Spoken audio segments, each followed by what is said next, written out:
Both sides of my family come from the Round Prairie Métis settlement. My dad was born out there, and other members' parents were born out there, and you know, my Auntie Bertha is 87 years old, and she's the last person alive that was born at Round Prairie.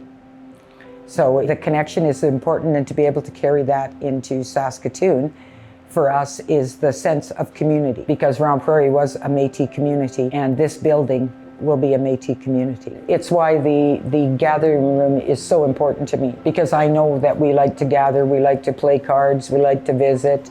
You know, it's going to be a big part of this building. And to be able to have a place of their own, not to have to worry about anything happening, you know, it's a place of safety. But I think most of all, it's a place to call their own.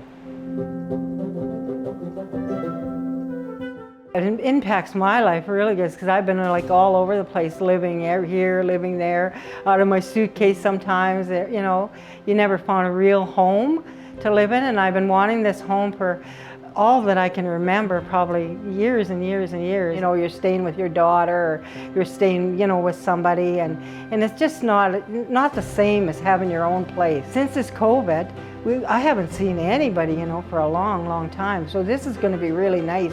Even if you just see them in the elevator, or catch them in the hallway or something, you know. I'm going to like the flowers outside, and you can do your own gardens, and oh yeah, it's just going to be great, eh? You know, yeah, it'll be really nice in the summertime too, eh? So yeah.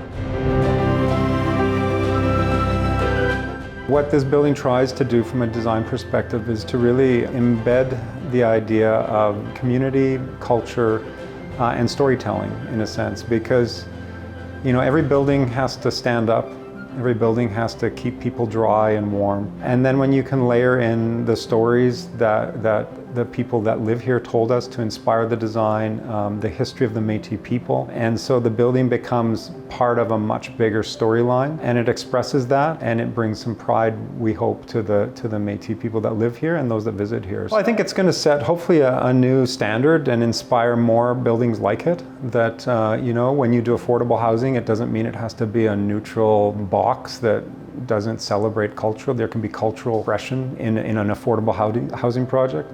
I also think what I'm always excited about with all the projects that I work on is thinking about in 100 years, we're just looking at the little trees in the front and imagining in 100 years when the garden has grown in and there's fruit and berries, and that there's shade in the summer coming from the trees, and you know, there's grandkids and families in and out of the building. That, you know, over the years it will continue to come to life. I envision this building being one of many successes for Comfy and for their organization.